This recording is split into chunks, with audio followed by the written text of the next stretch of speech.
Three.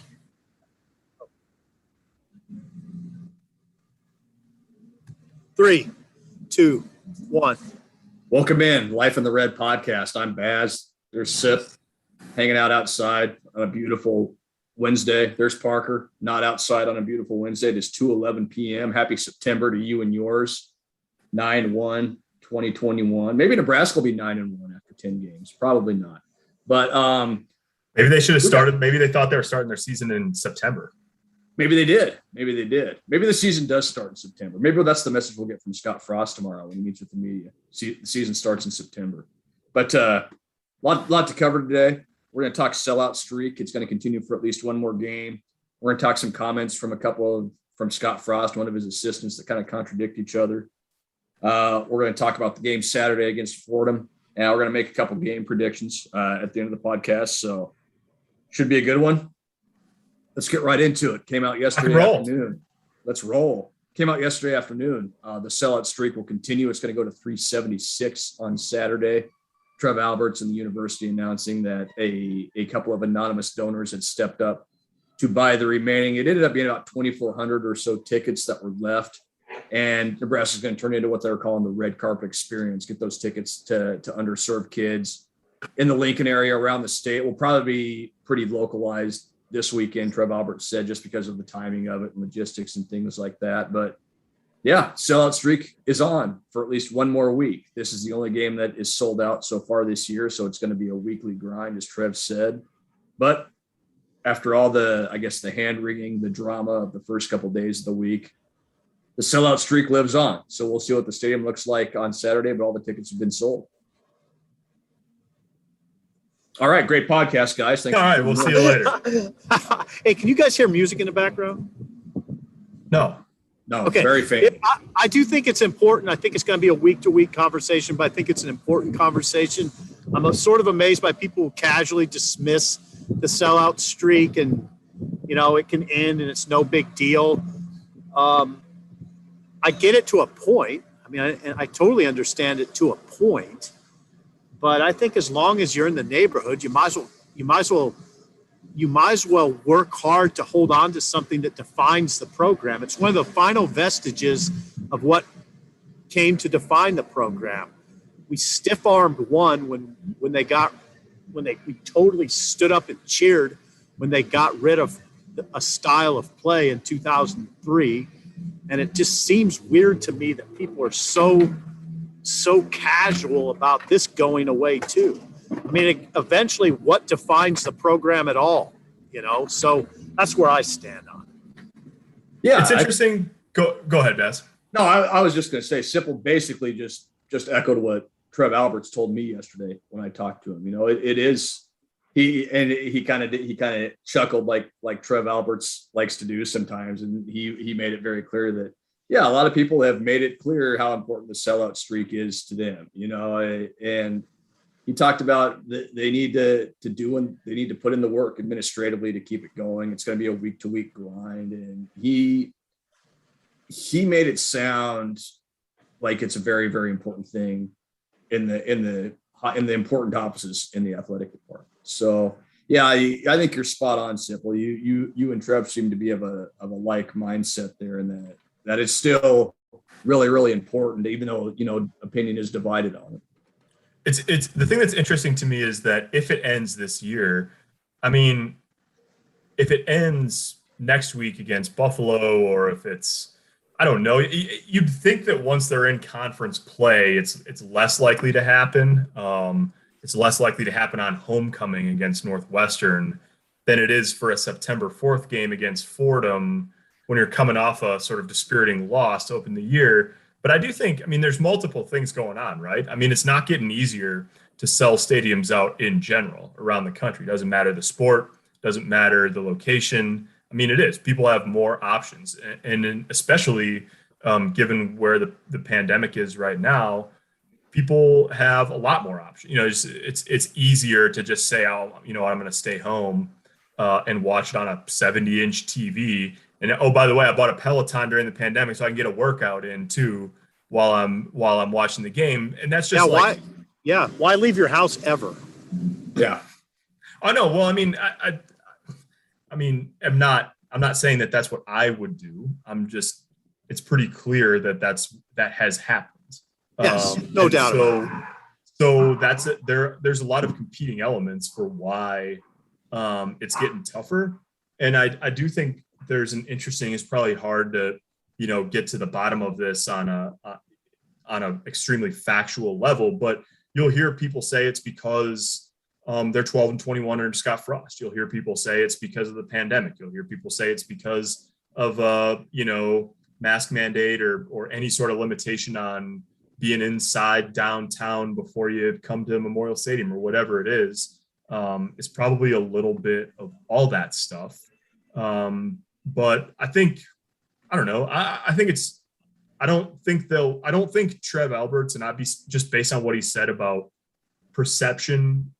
He said, I don't care about perception. I care about where Nebraska's actually at. I don't think it's something that you'll see him prop up long term. Yeah. But if someone wants to buy up the remaining tickets and give them to kids that wouldn't otherwise actually be able to come, like, there's nothing wrong with it. That's awesome.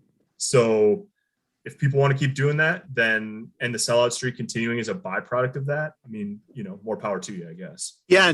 And the thing I would add is I would say this, whether the sellout streak's intact or not, Nebraska has an incredible fan base. And how incredible is it that during the pandemic and with all the things you mentioned, Parker, and with all the losing that's transpired, Nebraska was within 2,400 tickets of a sellout. Yeah. And to me, that's incredible. If the sellout streak ends, it's not an indictment on the fan base at all. It's an incredible fan base. I'm just saying that they should do what they can to keep it alive, and hope that the winning comes back. Because if they win 10, 11 games, we're not having this conversation anymore. I don't think. Now, there are some people that say, no, it'll persist. No, I don't think it will. If the pandemic subsides greatly, the winning returns, that place will be so jacked up that I don't think we're going to be talking about tickets not being bought. Now, I would say, too, it would help if they could, in a subtle manner, reduce capacity. I think you could get it down to 80,000, maybe at the upper 70,000s, like 78, 79,000. Maybe that would make more sense. But for the time being, I think it makes a lot of sense to cling to something that defines the program. Do what's in your power within reason to keep it going. It's interesting, Sipple, because if the sellout streak ended Saturday or next week or whatever, I don't, indictment's not the wrong word on the fan base, but Trev said in Indianapolis at Big Ten Media Days, it is a fan base statistic. Like, it is a fan base achievement, and the fan base owns that. I mean, if the football program keeps losing and the fans keep showing up at the stadium, the fans can very earnestly say, hey, look, we're doing our part here. We're doing our part. We're paying the money. We're coming to watch the product. And, I mean, fans in any sport, in any place, speak with their wallets and their effort at some point along the way. But sort of to your point, I think if the fans keep showing up and selling out the building, it's just one less thing that you could point to and say, well, it's a problem. It's clearly not a problem. It's an amazing group that's just continued to show up every time they have the opportunity to show up. Sipple, you nailed it. It's not like if and when this thing ends that it's going to be because there's 40,000 people in the stadium. There's still going to be 85,000, whatever the number is, an enormous number of fans. And I think I love what you said, that it's not an indictment, because they were, like you said, through everything, they still only had 2,400 tickets they needed to sell. How many major college football programs would kill for that kind of statistic this week? Oh yeah, with a lot smaller stadiums than Nebraska. So it's coming up 2,400 tickets, short of a sellout. That's fine. And it's not happening this weekend, of course, but yeah, that seems like something that and it probably will be when it gets to that point. If that point comes, it's going to be something where we'll be able to say, you know what, the losing continued. They still got within a couple thousand of selling that baby out. So it's going to be fascinating to watch it play out over the next few weeks and whatnot. And when it does end, if it does end, it's not going to be because they only sold 50% of the tickets. It's because they came up a couple thousand short. And based on what we saw this week, it's going to end not because the athletic department didn't make a pretty darn strong effort to keep it going. That's right. Good job, Baz. Thank you. Any other thoughts? Well, I'm just curious to see what it looks like. 11 a.m. game, Fordham, it is sold out. Like, what's the atmosphere going to be like coming off? Yeah, I'm curious. I'm curious. You just talked about it, Parker, like speaking with your wallet, speaking by showing up. The crowd's going to show up, but what's that crowd going to be like? Are they going to be antsy? Is it going to be the first 3 and out of the game and a 24-yard punt, or the murmur's going to start, or whatever it is? And so I guess that's the part I'm curious about now that we can kind of, move past this for this week anyway. Yeah, and there's a big difference between, and this goes for any school in the country. This is not a Nebraska specific conversation, but there's a big difference between the tickets being sold and people walking through the turnstiles or whatever they have over there, scanning your digital ticket on the, robots they got over there. It's going to be interesting. The environment is always going to be different for an 11 a.m. kick against Fordham a little bit than it is for a 6:30 p.m. kick against Ohio State or Wisconsin or whatever. That's the way of life. I thought it was interesting though, like for all of the talk about the sellout streak this week, one of the things that you got in talking to the players this week is everyone's really excited to be back in the building with fans there for a real game. We just haven't experienced that for a long time.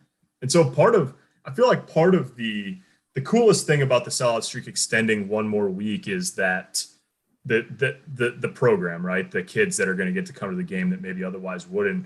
But maybe the next best part about it is that you can just sort of enjoy having people back in the building and returning to Memorial Stadium for a football game for the first time in 22 months instead of wringing your hands about whether it's a sellout on paper or not. Yeah. Yeah. Go ahead, Steve. No, you go ahead. Go ahead, Parker.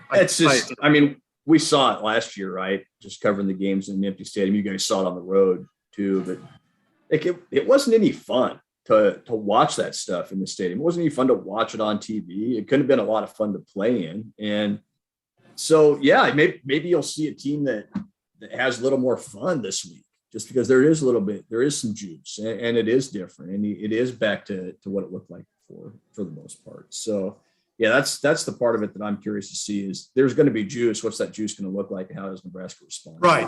And the only thing I'd add, we can move on. I do, obviously you think about the disadvantaged youth, and that's to me, that is an incredible idea. And I think it could be a tradition, and it honestly, that being a defining trait of Nebraska's 2021 home opener I think it'll make it memorable. Now, I also think about the players, and Baz, you alluded to it. I think this crowd conversation is largely about the players. It's not. I think it's important for fans to support players, and that's what fans are for. So I look at it from that standpoint too, and I think it's an important discussion. I don't know how we're going to do it. I don't know if we'll do it every week now, but we'll cross that bridge when we come. 4 stories a week coming at you. Yeah. Yeah, that could get old for people pretty fast, right? Yeah. I think it is what it is, and we'll have to check every week. We'll probably get an announcement every week whether it's a sellout or not. But by the end of the year, I think a lot of people will be sick of hearing about it. So, speaking of being sick of hearing about it, let's move on to something else. How about this? Yeah. We got, of course, some comments from Scott Frost on Monday that kind of blew up nationally on social media. We had to throw out half our game plan after we saw how Illinois lined up on defense. Matt Lubick came out yesterday morning, offensive coordinator, and said, well, that's not exactly what happened. We had contingencies for the odd front, for the even front. We had an entirely separate play sheet for the even front. We called a lot of that stuff. We just didn't execute very well. So kind of contradictory in a way, I guess. So I'll give it to you guys. What'd you kind of make of what Scott said and then what Matt Lubick said? Go ahead, Parker. Well, I think based on what Scott Frost said on Monday, it's just concerning in its own right. I mean, whether it wasn't half, if it was, 20%, or if they had a separate play sheet, but that play sheet wasn't what they spent the majority of the time working on. It's not a good look, no matter how you slice it. And the issue, the issue at the end of the day, essentially is, the goal of coaching is to put your kids in the best situation you possibly can for them to be successful. And there's really not a way that you can make a legitimate argument that you did that if you have to throw out half your play sheet. Where, I understand it's difficult. There's another team across the way is trying to, combat whatever it is you're doing. But what Matt Lubick said about having stuff that could work against any defensive front and trying to adjust to it, that's the name of the game, right? Adjustments are largely the name of the game. You got to have a good plan, and yeah, it's harder the first week of the season against a new coaching staff and all that, but it wasn't a good start, put it that way, and it showed. They ran the ball 20 times for 39 yards in the first half, and they didn't get into any kind of rhythm offensively whatsoever. And so you extend by at least a week and perhaps more this conversation about it was hard, watching them on Saturday. The thing I kept thinking, it's hard to know what they want to do. What is it that what are they trying to be offensively? And that doesn't get any easier on your players for them to sort of figure that out and have confidence in it when you're changing the plan midstream because you guessed wrong about what the other team was going to do. I'll tell you, from a sports writer's perspective, this whole conversation points up how, I guess, challenging covering football is and how frustrating for me it is, because I don't know the level of confusion the players felt. It probably varies from player to player. There is so many moving parts in football. There's so many different people involved. There's a lot of voices. Even Frost, him saying, did he really throw out half the game plan? I don't know if he maybe he was just exaggerating. Yeah, it could have been a figure of speech. Yeah, exactly. Football is a strange sport to cover compared to tennis. You cover a tennis match and it's pretty cut and dried. If a guy double faults 17 times, it's probably why he lost the match, and it's right in front of you. There's no Sipple. headset. There's no headsets involved. There's not offensive linemen that you can't. I don't know. I can't read what an offensive lineman's doing most of the time. Who can? I've talked to offensive line coaches after games who can't answer questions because they say they want to watch the video. Who the hell has time to watch the video in our shoes? So football, I always feel like we're making a lot of assumptions. We're trying to read things that maybe we have no business reading, and it all passes muster usually. I don't know what the hell happened with that offense because I wasn't on the headset. I would pay a lot of money to hear a replay of what those headset conversations sounded like. Maybe they sounded very normal, and that would be interesting to me too. But I don't know. And you got two different kind of takes on it from Frost and from Lubick, and who knows the real truth. That's Sipple just came up with a great fundraising idea for the athletic department. If you pay $100,000, we'll let you wear a headset during the game and listen to the. God, I'd pay it. I'd raise the money somehow. You'd start a GoFundMe. Do that. You can if you have the full transcript from the radio transmission on Saturday, you can hit up Sipple for his signal and you can send it encryptedly. Would you like to hear what that sounds like? Yes, absolutely. It'd be fascinating. You would have a lot better idea what this conversation, if it's how meaningful it really is if you heard it. It would be hilarious if it was like just a bunch of F-bombs and stuff. Like it's just us in the car driving to Illinois or driving home from Illinois. Just a string of expletives. What do you think It's is not more? a What do you think is more? I What know. do you think is more profanity laced? Being in the car with us on the way to Champaign, or being on the headsets on the sideline during a football game? I don't know. That's Oh, a good question. I'm saying us in the car. Maybe it was mundane, but from Yeah. maybe that conversation on the headsets of the coaches was mundane. I doubt it though. And I've heard enough over the years about those conversations that they're often not mundane, even in rather ordinary circumstances. So I would have liked to hear it. I would like to hear who's in charge. Yeah. Who has the best ideas? Who's bringing a sense of calm if it's needed? I'd like to hear all that.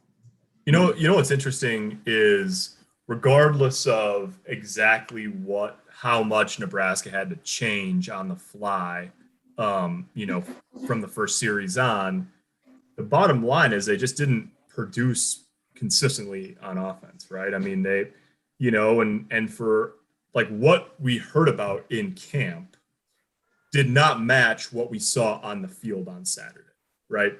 Like the offensive line, it was not quite a show. Like we heard the battles between the offensive line and defensive line were in camp.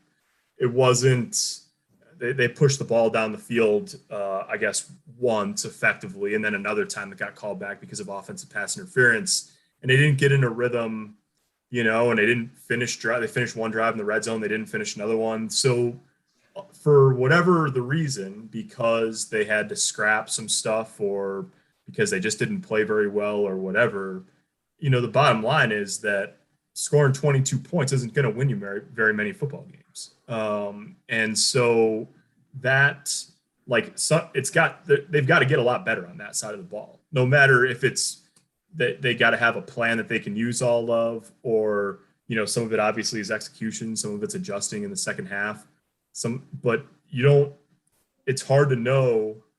They just stopped running the ball in the second quarter with the running back when it was 9-9. It wasn't like they were down 2 scores in the second quarter. So it was sort of all around. It was just sort of all around a head scratcher, I thought.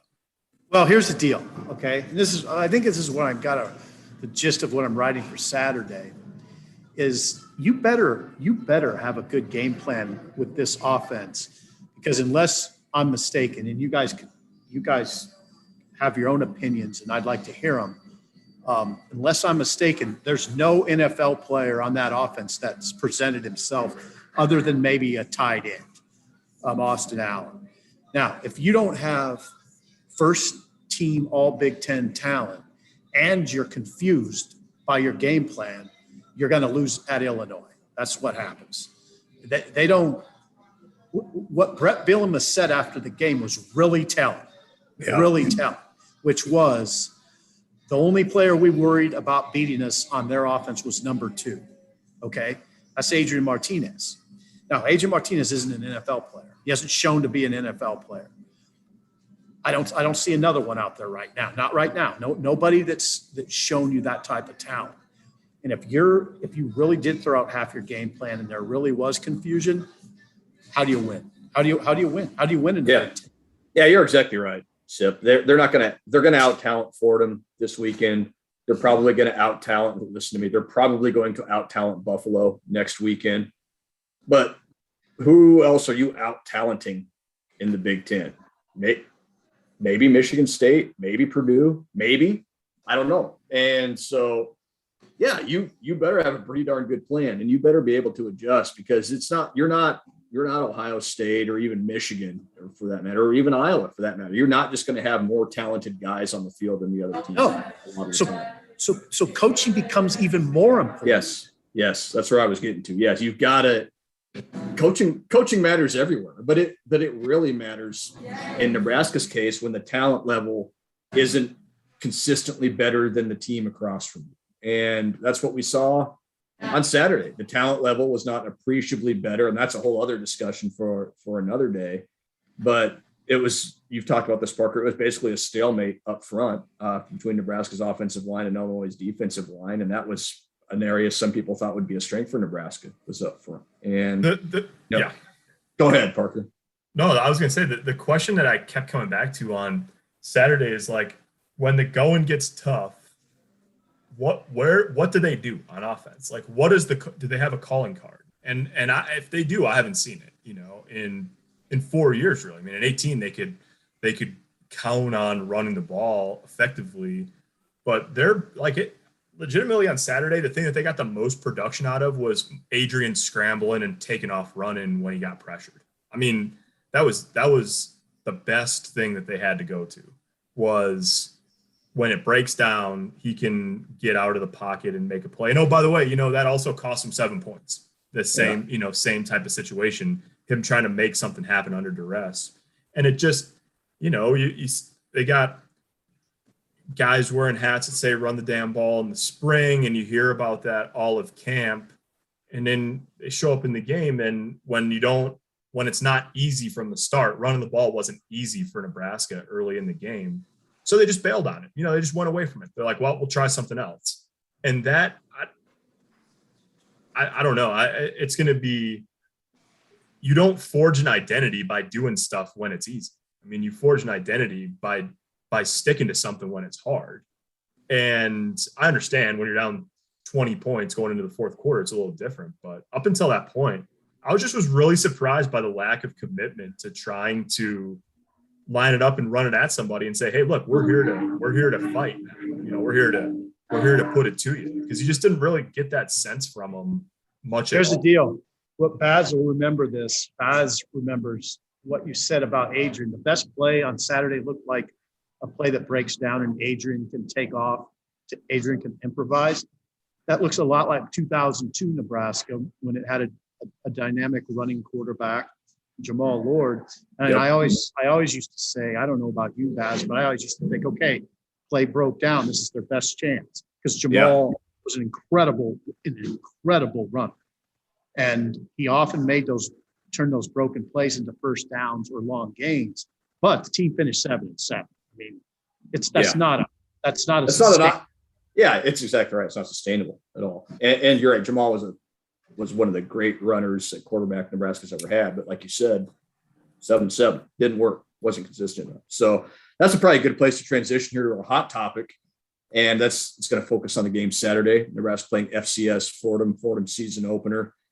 What could Nebraska possibly do Saturday to change your perception of this season, or the perception of this team in the direction they might be going? And I'll let one of you guys lead it off. Go for it. All right. There's not much, first of all, but there are maybe a couple big picture things. I want to see crispness. I want to see a team that executes, they don't have to be perfect, but executes at a high level, because there shouldn't be a lot of stress. Where oftentimes, not to get overly philosophical, but for instance, a boxer's mechanics, a boxer's game plan, a boxer's technique breaks down when he gets into the ring and there's stress. Clearly an opponent, like when you're outmatched. Okay, Nebraska's not going to be outmatched. There's no reason why it shouldn't execute at a pretty high level throughout this game, because I don't think they're not going to be facing an opponent that's bigger and stronger and faster. They're not going to face an opponent that's much deeper talent-wise, like they would against maybe an Ohio State or Wisconsin. So there's no real reason in my mind why it can't play a fairly clean game, if not a very clean game. Yeah, I'm in a similar boat. I've thought about this not only in the context of this week, but over the next three. I mean, they're obviously huge favorites this weekend against Fordham. They're going to be big favorites, I would imagine, against Buffalo next week. And then they're going to be huge underdogs against Oklahoma on September 18th in Norman. And so, like, if you're talking about this week, or if you're talking about the next three, what are you going to think differently about Nebraska on September 19th than you do now? I think I'm with Sipple. I think a lot of it has to do with execution. A lot of it has to do with, hey, can you just play the next 2 weeks without really committing any penalties? without making a bad mistake, without getting yourself backed up 3 straight, against Fordham, you might be able to survive a holding penalty, right? 1st and 20, maybe that doesn't kill you on Saturday, but it will down the way. It did against Illinois. It will against Michigan State. So just don't, can you play 60 minutes without making those kind of errors? If they're self-inflicted, if it's shooting yourself in the foot, then it still matters against Fordham, because you want to see that level of clean play. And then, the other thing would be, it would just be good. I don't know if they go hang 60 points or something like that. That doesn't necessarily mean, it's all fixed. Yeah. But I think that it would be good for the players to feel what it feels like to play a long stretch in rhythm on offense, where it feels like you can't do anything wrong, where it feels like you're hot, where you've got options, where you set something up and you're thinking through the game as you're going along. Hey, okay, now we're going to hit them with this. Like, I don't think that they've necessarily felt that in a while. And so just bottling a little bit of that, and maybe you can carry some of it over to Buffalo and then carry some of it over to Oklahoma. That'd be a benefit that maybe the players can get out of just playing good and feeling good. But like Sipple said, that's going to start with execution. Yeah, I'm with you guys. Act like you've been coached. Act like you've been drilled not to run backwards to the 1 yard line and catch a punt and then try and throw it out of the end zone. Act like it's bad to drive a quarterback into the ground and get up and stand over him. Don't do all this dumb stuff. Like, it's the same crap every week, and you guys see it too. Like, we saw everything last week that we saw every game last year and every game the year before that. And like you said, Parker, they're probably not going to be perfect on Saturday, but just like, my God, like, don't do like the egregiously stupid stuff against Fordham that you could probably get away with against Fordham that you can't against literally anybody else. So they're going to win the game by a lot, more than likely. They better win the game by a lot, or there's going to be bigger issues to talk about than execution. But yeah, like, just act like a football team that's been coached. Act like a football team that doesn't have a disconnect between the plan and practice and then what you do in a game. Act like a Big Ten football team. I think that's maybe the simplest way to put it. Just act like a big time football team. Go out and take care of business. Yeah, I think it'll be a big time atmosphere. It's not going to be, this isn't 1978 Nebraska, Oklahoma, but it should be a big time atmosphere, and you'd like to see them play at a level that's commensurate with a big time atmosphere. Yes, absolutely. On that note, should we give some game predictions and get out of here? Yes. Do it. Before we do that, I should point out that Texas A&M has announced Jimbo Fisher's contract extension. I don't know if you guys have seen this or not. Extended to December 31st, 2031. An annual salary of $9 million starting on January 1st, 2022, and will increase to $9,150,000 on January 1st, 2023. And in each of the following years, his salary increases by $100,000 through 2030. Yeah, Jimbo's doing good. Jimbo's doing well. Jimbo can coach. He has a national championship ring to prove it. He's a big-time dude is what Jimbo is. He's Sipple's single favorite American of all time. He's close. He's right up there. You had 7 years guaranteed at $7.5 million left on his contract. They gave him an extension. How about that? What a world. Extension in a race. All right, let's do this. Game predictions. Nebraska, Fordham, 11 a.m. Saturday, Memorial Stadium, 2021 home opener. I'll go first. Fordham at their levels, they're going to be all right this year. They're going to be pretty good. I think they're picked second in the Patriot League. I'm working on the opponent scout later today. They've got their conference's preseason defensive player of the year, their conference's preseason offensive player of the year. So they've got some guys, but this team's going to be outmanned pretty badly, just from a physicality standpoint, from an everything standpoint. And I think back to a couple years ago when Nebraska played Bethune-Cookman. I believe it was 48-9. Parker, is that right? Or pretty close to it for the final score. I think it's going to be something similar to that. After I just had my rant on act like you've been coached, I think Nebraska comes out and is still a little sloppy and still kind of does some dumb stuff that costs some points, but it doesn't matter against Fordham. So give me Nebraska 52, Fordham 14. Go ahead, Parker. 49-17. Okay. Baz, here's what I would say. I hate doing these predictions before I read your breakdown, your weekly breakdown of the opponent, because I know nothing about Fordham, nothing. I mean, I know they're New York City. I wonder if they have a good drama department. I would think so. Alan Alda went there. Okay, see, I would wonder immediately because Broadway and all that, you would think they'd have a good drama department. 1942 Sugar Bowl champions beat Missouri 2-0. They got a good stuff law school. They got a good law school. Okay. I want to read. They got that. a Nebraska kid on their roster. They got a kid from Millard West on their roster, backup linebacker. I want to read all of that. I will say I'll keep it kind of conservative because I'm not sold. I mean, I don't know what Nebraska's offense is capable of, even against Fordham. So I'll say 48-17. 48-17. So you're 1 point less than Parker. Parker said 49-17. Yeah, do the breakdown though, and I might change mine. I'll do the breakdown. I'm cranking out a Gabe Irvin story right now. Then I'm going to crank out the breakdown. Then I'm going to crank out a little Kesey Tominaga. We talked to Kesey this morning. Just keep grinding. I'll do my own form of breakdown. I'll have my own break. You'll have your own. I'm going to crank out a sellout streak story tomorrow. Crank out the hot topic tomorrow. We're grinding. We're grinding over here at the Journal Star. All right, make sure you play Tom Petty's breakdown while you're writing the breakdown. It's on repeat here in the basket. The live version. Live version. Of course, yes. All right, guys. Thanks for tuning in. That's all for this week. We'll talk to you next week. Nebraska will maybe they're 1-1, maybe they're not. I guess we'll find out on Saturday. We'll talk to you next time.